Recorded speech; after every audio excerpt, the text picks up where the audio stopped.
Hello বন্ধুরা, কেমন আছো তোমরা সবাই? আশা করি অনেক অনেক ভালোই আছো। আর তোমাদের ভালোবাসায় আমিও অনেক ভালো আছি, কারণ তোমরা আমাকে যে পরিমাণে ভালোবাসা দিয়েছো এবং সাপোর্ট দিয়েছো তা আমি কোনোদিন ভুলতে পারবো না। তাই তোমাদেরকে মজা দেওয়ার জন্য আবারও একটি নতুন গল্প নিয়ে হাজির হলাম। গল্পটি শোনার মতো আশা করি তোমাদের দাঁড়িয়ে যাবে এবং তোমরা হাতের কাজ করতে সবাই হেডফোন নিয়ে বসে যাও।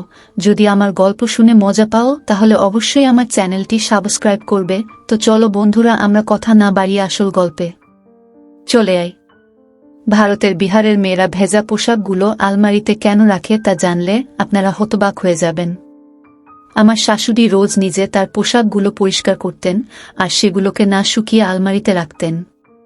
আমি ভাবতাম তিনি কেন এমনটা করেন। এমনটা করলে তো ঘরে খারাপ গন্ধে ভরে যাবে, কিন্তু এমন কিছুই হয় না। এই রহস্যটা জানার জন্য আমি একদিন দুপুরে শাশুড়ির আলমারিটা খুলি, আর যেই আমি সেটা খুলি আমার চোখ বড় হয়ে যায়, কারণ আমার নাম আরতি। এটা এমন একটা কাহিনী যেটাতে একটা রহস্য লুকিয়ে আছে। এই রহস্যের সমাধান করতে আমি কি করেছি জানতে হলে এই গল্পটা শেষ পর্যন্ত অবশ্যই শুনবেন। আমার নাম আরতি।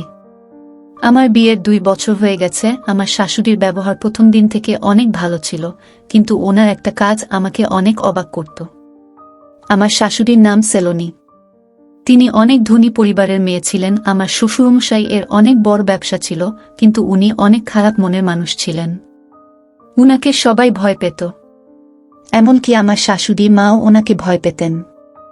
আমার স্বামী তার বাবার সাথে কাজ করত। সে তার বাবা মায়ের একমাত্র ছেলে ছিল, তাই তারা তাকে অনেক ভালোবাসত। আমার শাশুড়ি মা মানুষটা খারাপ ছিলেন না, কিন্তু উনি অনেক সন্দেহজনক কাজ করতেন। উনার কাছে একটা আলমারির চাবি সব সময় থাকত। তিনি সেই চাবিটাকে কখনো কাজ ছাড়া করতেন না, সবসময় শাড়ির আঁচলে বেঁধে রাখতেন।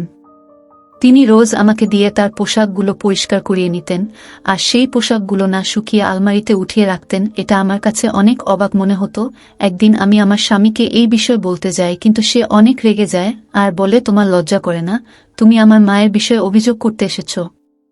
আমার মা যা বলবে তোমাকে তাই করতে হবে। এটা শুনে আমার একটু খারাপ মনে হলো। আমার স্বামী তো আমার কোনো কথা বিশ্বাসই করতে চায় না। আমাকে রোজ আমার শাশুড়ি মায়ের পোশাকটা পরিষ্কার করতে হতো। এটা আমার পছন্দ ছিল না। তাই আমি একদিন মাকে বলি, মা, আমি পোশাকগুলো পরিষ্কার করে অনেক ক্লান্ত হয়ে যাই। আমি বরং রান্নাঘরের কাজটা করি, আপনি পোশাকগুলো পরিষ্কার করে নেবেন। কিন্তু মা এতে রাজি হন না। মা বলেন আমাকেই পোশাক পরিষ্কার করতে হবে। আমি বুঝতে পারি না উনি এমনটা কেন করেন। একদিন আমি ওনার ঘরে খাবার দিতে যাচ্ছিলাম। উনার ঘরের কাছে গিয়ে আমি হাসির আওয়াজ শুনতে পাই। আমি জানালা দিয়ে দেখি আমার শাশুড়ি মা আলমারিটা বন্ধ করেছে। আমি ভাবি যে ওই আলমারিতে কি এমন আছে যে মা সবসময় সেটাকে লুকিয়ে রাখে, আর তার চাবিটা সবসময় তার কাছে করে রাখেন। আজ থেকে 3 দিন আগে আমি আর একটা ঘটনা লক্ষ্য করি। রাতের বেলা আমি রান্নাঘরে পানি খেতে গিয়েছিলাম। গিয়ে দেখে আমার শাশুড়ি মা রান্নাঘরে উপস্থিত। এত রাতে উনি রান্নাঘরে কি করছেন? আমি দেখি উনি খাবার বাড়ছেন। আমি জিজ্ঞেস করি, উনি এত রাতে কার জন্য খাবার বাড়ছেন? উনি বলেন, আসলে রাতে আমার অনেক ক্ষুধা পায়, তাই এই খাবারটা আমি ঘরে নিয়ে যাচ্ছি। আমি ভাবি উনি তো আমাদের সাথে রাতে খাবার খেয়েছেন, তাহলে এত তাড়াতাড়ি ওনার ক্ষুধা কি করে পাবে? পরের দিন সকালে আমি আবার বাড়ির সব কাজ করতে শুরু করি। শাশুড়ি মায়ের পোশাকগুলো পরিষ্কার করে দিই।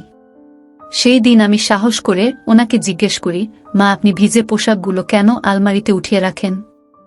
আপনার আলমারিতে খারাপ গন্ধ হয়ে যায় না? উনি বলেন, আসলে আমার একটা রোগ আছে, তাই শুকনো পোশাক পরলে আমার রোগটা বাড়ে। তাই আমি ভিজে পোশাকগুলো পরে থাকি, এতে আমার ভালো হয়। আমার এই সমস্যাটা বিয়ের আগে থেকেই আছে। সেই দিন যখন মা ভিজে পোশাকগুলো নিয়ে তার ঘরে যাচ্ছিল, তখন আমি ওনার সাথে সাথে যাচ্ছিলাম, কিন্তু মধ্যে রাস্তায় হঠাৎ আমার স্বামী আমাকে ডাকে আর বলে, আমি একটা ফাইল নিয়ে যেতে ভুলে গেছি, তুমি ঘর থেকে সেই ফাইলটা এনে দাও। আমার স্বামীর নাম সতীশ। তাকে বিয়ে করে আমি সম্মান ভালোবাসা সব পেয়েছিলাম, কিন্তু এখনো আমি বেবির মুখ দেখতে পারিনি। আমি আর শাশুড়ি মায়ের সাথে যেতে পারি না। আমি ঘরে আমার স্বামীর ফাইলটা আনতে যাই। সেই ফাইলটা খুঁজতে আমার বেশ কিছুক্ষণ সময় পার হয়ে যায়। যখন আমি ফাইলটা নিয়ে বাইরে আসি তখন দেখি আমার শাশুড়ি মা রুমের বাইরে চলে আছেন। পাড়ার কিছু মহিলারা এসেছিলেন। মা আমাকে দেখে বলেন, বৌমা, এই দিকে এসো। আমি গিয়ে তাদের সবাইকে নমস্কার করি। আমি ওনাদের আশীর্বাদ নিই, তারপর চা বানানোর বাহানায় ওখান থেকে চলে আসি। আমার মনে হয় মা আমার উপর চোখ রাখছেন। আমি রান্নাঘরে দাঁড়িয়ে ওদের কথা শুনছিলাম। মা আমাকে কিছু ডাক্তারের চেক আপ করাবে বলছিলেন। আমার তাদের কথা শোনার পরে মন খারাপ হয়ে যায়। বেবি না হবার জন্য আমি কেমন একটা হয়ে পড়ি। রাতে সবাই তাদের নিজস্ব ঘরে ঘুমাতে চলে যায়। রাতে বিদ্যুতের শব্দে আমার ঘুম ভেঙে যায়। বাইরে অনেক বৃষ্টি পড়ছিল। আমার হঠাৎ মনে পড়ে যে ছাদে পোশাকগুলো শুকাচ্ছে, সেগুলো ভিজে যাবে, তাই আমি তাড়াতাড়ি করে ছাদে যাই। ছাদে গিয়ে আমি দেখি আমার শাশুড়ি মা সেখানে দাঁড়িয়ে আছেন, আর তিনি সেই পোশাকটা পরেছিলেন যেটা আমি পরিষ্কার করে দিয়েছিলাম। উনি হয়তো ছাদে কোনো কাজে এসেছেন। আমার যাওয়ার আওয়াজ পেয়ে উনি ঘুরে দেখেন। আমাকে দেখে উনি একটু অবাক হয়ে যান আর বলেন, এই আমি পোশাকগুলো তুলতে এসেছিলাম। আমি চাই না তোমার কষ্ট করে পরিষ্কার করা পোশাকগুলো বৃষ্টিতে ভিজে যাক। আমি কাপড়গুলো উঠাতে থাকি। আমি আর মা একসাথে নিচে নেমে আসি। আমি আমার ঘরে চলে যাই। আমি শুয়ে শুয়ে ভাবতে থাকি যে মা এমন অদ্ভুত আচরণ কেন করছেন। দিনকে দিন ওনার আচরণ আরও রহস্যময় হয়ে উঠেছে। এত রাতে উনি ছাদে কেন গিয়েছিলেন? এইসব ভাবতে ভাবতে জানি না কখন আমার চোখে ঘুম এসে যায়। সকালে উঠে আমি মায়ের পোশাকগুলো পরিষ্কার করতে শুরু করি। সেই পোশাকগুলো পরিষ্কার করে হঠাৎ আমি একটা পোশাকের মধ্যে মায়ের আলমারির চাবিটা খুঁজে পাই। চাবিটা পেয়ে আমার মন আনন্দে ভরে ওঠে। এবার আমি মায়ের সব রহস্য জানতে পারবো। আমি চাবিটা নিয়ে মায়ের ঘরের দিকে যাই। সেখানে গিয়ে দেখি মা আলমারি খুলে কিছু একটা করছে। আমাকে দেখে উনি আলমারিটা তাড়াতাড়ি করে বন্ধ করে দেন। ওনার চোখে ভয় ফুটে উঠছিল, মনে হচ্ছিল উনি কোনো কিছু চুরি করছিলেন আর ধরা পড়ে গেছেন। মা বলেন, কি সমস্যা বৌমা, তুমি এখন এখানে? আমি ভাবি এখন মাকে এ নিয়ে কিছু বলা ঠিক হবে না। আমি বলি, মা আমি এই চাবিটা আপনার শাড়ির আঁচলে পেলাম, সেটাই আপনাকে দিতে এসেছি। চাবিটা দেখে মায়ের চোখ কেমন করে উঠে। মা বলেন, আরে বৌমা, আমি চাবিটা অনেকক্ষণ ধরে খুঁজছি, তোমাকে অনেক ধন্যবাদ। মায়ের কথায় আমি একটু হেসে ঘর থেকে বেরিয়ে আসি। আমি ভাবতে থাকি যে কিভাবে মায়ের রহস্যটা জানা যায়। আমি তো মায়ের ঘরে ঢুকতে পারি না, কারণ মা ঘর থেকে বের হন না, সব সময় ঘরে বসে থাকেন। আমি ভাবি আমাকে সতীশের সাহায্য নিতে হবে। সেদিন সতীশ বাড়ি আসার পর আমি তাকে বলি, আমরা মা বাবাকে কোথাও ঘুরতে পাঠাতে পারি না? ওরা সারাদিন বাড়িতে থাকে, ওদেরও তো ইচ্ছে করে কোথাও ঘুরতে যেতে, আমরা বরং ওদেরকে ভালো কোথাও ঘুরতে যাওয়ার ব্যবস্থা করে দিই। সতীশ বলে, সে তো ঠিক আছে, কিন্তু বাবা কি রাজি হবে? তুমি তো জানো বাবার মন কি রকম, বাবা বেড়াতে যাওয়া খুব একটা পছন্দ করেন না। বাবা তো সারাদিন কাজ নিয়ে ব্যস্ত থাকেন, তাও তুমি যখন বলছো আমি কথা বলবো। সতীশ তার বাবার সাথে কথা বলে, কিন্তু বাবা বেড়াতে যেতে রাজি হন না, তিনি না বলে দেন। আমার প্ল্যানটা এবারও ফেল হয়ে গেল। কিছুদিন পরে বাড়ির সবাই আমাদের এক আত্মীয় বিয়েতে যায়। সতীশ ও মা বাবার সাথে সেখানে যায়। আমি শরীর খারাপ হওয়ার বাহানায় বাড়িতেই থেকে যাই। এর থেকে বড় সুযোগ আমি আর কখনো পাবো না। এখন বাড়িটা অনেক ফাঁকা। সবাই বেরিয়ে যাবার পরে আমি দরজাটা ভিতর থেকে বন্ধ করে দিই। তারপরে আমি মায়ের ঘরের দিকে চলে যাই। মায়ের ঘরটা বাকি ঘরগুলোর থেকে বড় ছিল। আমি ঘরের মধ্যে খুঁজতে শুরু করি, কোথাও তো আলমারির চাবিটা নিশ্চয়ই থাকবে, কিন্তু আমি কোথাও সেটাকে খুঁজে পেলাম না। এইবারও আমি সফল হতে পারলাম না। মায়ের রহস্য আমি কি করে জানব বুঝতে পারছিলাম না। আমি হতাশ হয়ে ঘর থেকে বেরিয়ে আসছিলাম, তখনই আমার আলমারির দিকে চোখ পড়ে। আমার মাথায় একটা আইডিয়া আসে। আমি ভাবি, আমি যদি অন্য চাবি দিয়ে এই আলমারিটা খুলতে চেষ্টা করি তাহলে কেমন হয়। আমি তাড়াতাড়ি রান্নাঘর থেকে একটা চাবি নিয়ে এসে সেই আলমারিটা খোলার চেষ্টা করি, কিন্তু আমার হাজার চেষ্টা করা সত্ত্বেও সেই আলমারিটা খোলে না। আমি হতাশ হয়ে নিজের ঘরে ফিরে আসি। আমি কি করে জানব মায়ের আলমারিতে ভিজে পোশাকগুলো রাখার রহস্য? যতক্ষণ না আমি সেটা জানতে পারছি, আমি শান্তি পাব না। তখন আমার মাথায় একটা বুদ্ধি আসে। আমি ভাবি, আমি যদি আমার শাশুড়ি মায়ের ঘরে লুকিয়ে থাকি তাহলে আমি সবটা জানতে পারব। আমি লুকিয়ে লুকিয়ে দেখতে পারবো যে উনি আলমারি খুলে কি করেন। আমি ঘরে বসে এইসবই ভাবছিলাম। বেশ কিছুক্ষণ পর আমার শাশুড়ি মা আমার ঘরে আসেন। তিনি অনেক রেগেছিলেন। তিনি আমাকে বলেন, বৌমা, আমি না থাকাকালীন তুমি আমার ঘরে ঢুকেছিলে? খারাপ মেয়ে, তোমার সাহস কি করে হয় আমার অনুমতি ছাড়া আমার ঘরে ঢোকার? আমার শাশুড়ি মা রেগে লাল হয়ে গিয়েছিলেন। আমি ওনার দিকে তাকিয়েছিলাম। উনি কি করে বুঝতে পারলেন যে আমি ওনার ঘরে ঢুকেছিলাম? উনি হয়তো আমার মনের প্রশ্নটা বুঝতে পেরেছিলেন। উনি তখন আমার হাতে সেই চাবিটা দেন আর বলেন, তুমি এটা আমার ঘরে ফেলে এসেছিলে, আজ বাড়িতে চলে আসুক সতীশ, আমি তাকে বলবো তার বউ কিভাবে খারাপ মানুষের মতো আমার ঘরে ঢুকেছিল, সে কিভাবে আমার পিছনের দিকে লেগে আছে, আমাকে শান্তিতে থাকতে দিচ্ছে না। এটা শুনে আমি ভয় পেয়ে যাই। সতীশ সব জানতে পারলে অনেক রেগে যাবে। আমি মায়ের কাছে হাত জোর করে বললাম, মা আমাকে ক্ষমা করে দিন, এরপর থেকে এমনটা কখনো হবে না। মা রেগে ঘর থেকে বেরিয়ে যান। আমি প্রার্থনা করি যে মা যেন সতীশকে কিচ্ছু না বলে। মা সতীশকে আমার নামে কোনো কথা বলেন না। তারপর থেকে আমি মায়ের সেবা করতে ব্যস্ত হয়ে পড়ি। মা আমাকে সারাদিন কাজে ব্যস্ত রাখতেন আর সবসময় আমার উপর চোখ রাখতেন। একদিন সতীশ আর তার বাবাকে বিজনেসের কাজে কয়েকদিনের জন্য বাইরে যেতে হয়। বাড়িতে শুধু আমি আর মা ছিলাম। তখন আমি ভুলেই গেছিলাম মায়ের রহস্যের কথা। এখন আমি আর মা একই ঘরে থাকি, কিন্তু এই কদিনে মা আমার সামনে এমন কিছু করেনি যাতে আমার রহস্য হয়। আমার স্বামী আর বাবা বাইরে যাওয়ার 3 দিন হয়ে গেছে। একদিন আমি হঠাৎ দেখি মাকে রান্নাঘরে খাবারের থালা সাজাতে। আমাদের খাওয়া আগেই হয়ে গেছিল। আমি ভাবি যে মা কার জন্য খাবার বাড়ছেন। আমি তখন ঘরে ছিলাম। কিছুক্ষণ পরে আমি দেখি মাকে ঘরে আসতে। আমি তাড়াতাড়ি চোখ বন্ধ করে শুয়ে পড়ি আর ঘুমানোর ভান করি। আমি দেখি মা খাবার থালাটা খাটের নিচে রেখে দিয়ে শুয়ে পড়েন। এসব দেখে আমি অবাক হয় যে খাবার থালা কেউ খাটের নিচে রাখে নাকি। মা কেন ওটা খাটের নিচে রাখল? মায়ের আচরণ দেখে এখন আমার ভয় হতে শুরু করে। মা এইসব কি করছেন? পরের দিন বাড়িতে মায়ের কিছু বন্ধুরা আসে।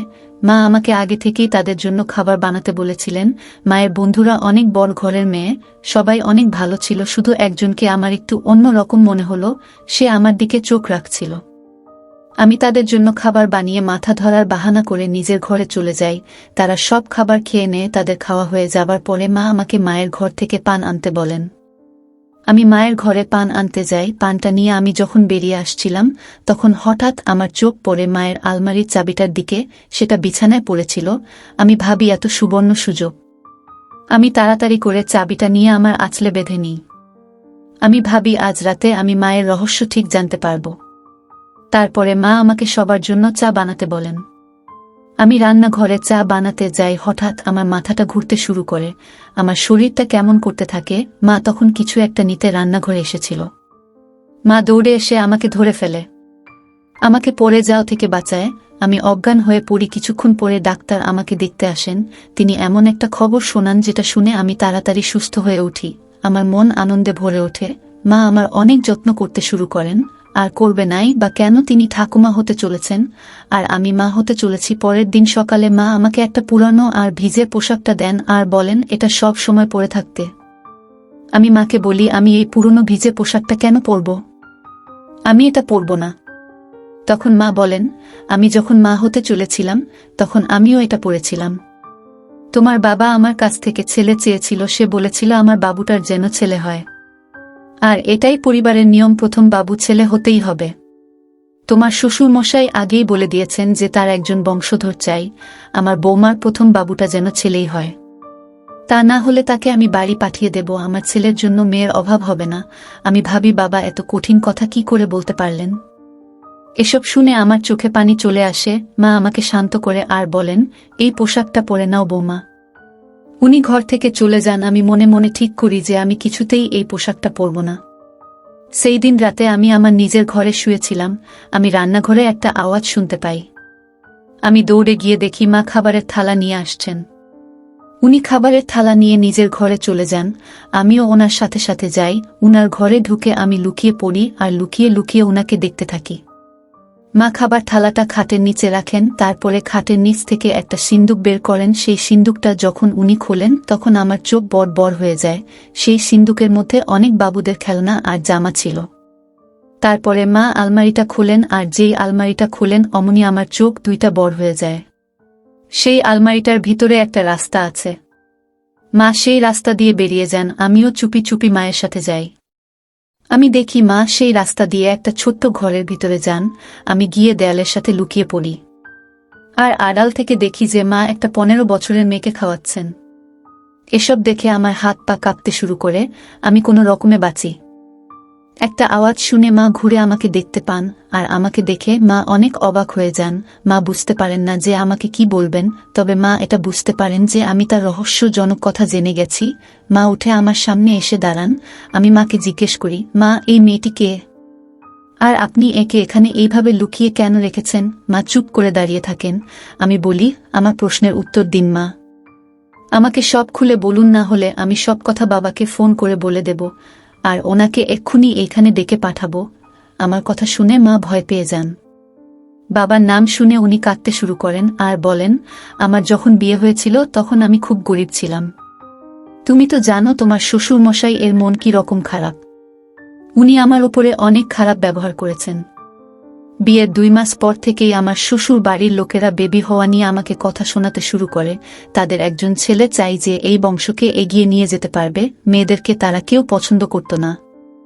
আমার বাবু হচ্ছিল না, তাই তোমার বাবা রোজ আমাকে খারাপ মহিলা বলতেন আর আমাকে কথা শোনাতেন।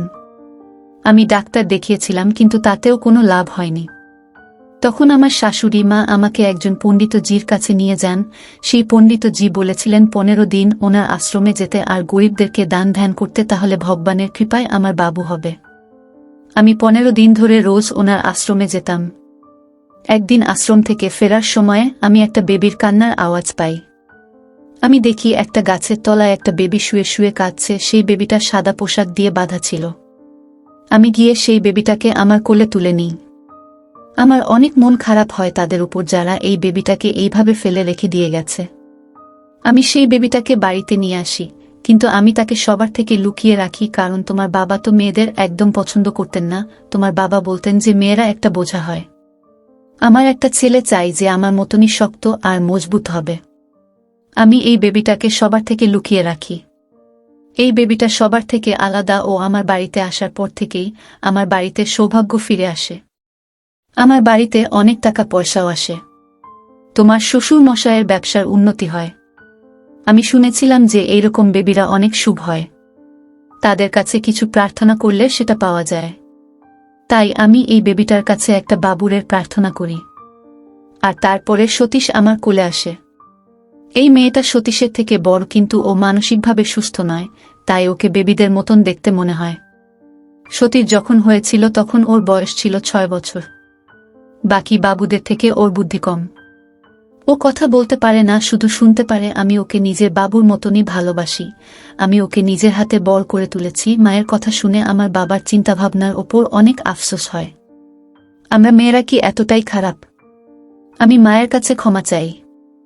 আমি মাকে ভুল ভেবেছিলাম। সেই সময় একটা ফোন আসে আর খবর আসে যে সতীশের একটা অ্যাক্সিডেন্ট হয়েছে। সেই অ্যাক্সিডেন্টে ওর 2টা পা নষ্ট হয়ে গেছে। ও আর কোনোদিন হাঁটতে পারবে না। এটা শুনে আমার মাথায় আকাশ ভেঙে পড়ে। মা তো অজ্ঞান হয়ে পড়েন। আমার শ্বশুর মশাই ও অনেক ভেঙে পড়েছিলেন। ওনার সব অহংকার ভেঙে শেষ হয়ে গেছিল। আমি ভাবি যে মানুষ যখন শেষ হয়ে যায় তখন কোথায় যায় তাদের অহংকার। এখন আমার শ্বশুরমশাইয়ের ছেলেও একজন মেয়ের মতন আমাদের উপর বোঝা হয়ে উঠেছিল। সে আর কোনো কাজ করতে পারবে না। মেয়েদেরকে ছোট করার মনে হয় এটাই শাস্তি। এটাই হয়তো ভগবানের বিচার। আমি সেই মেয়েটাকে আলমারির বাইরে নিয়ে আসি আর তাকে আমার সাথে রাখতে শুরু করি। সে এখন আমার সাথেই থাকে। তাকে আমি অনেক ভালোবেসে ফেলেছি। ছেলের খবর শুনে মা অনেক অসুস্থ হয়ে পড়েছেন। তিনি এখন সারাক্ষণ বিছানায় পড়ে থাকেন। আপনাদের সবাইকে অনুরোধ করব যে মেয়েদেরকে খারাপ চোখে দেখবেন না।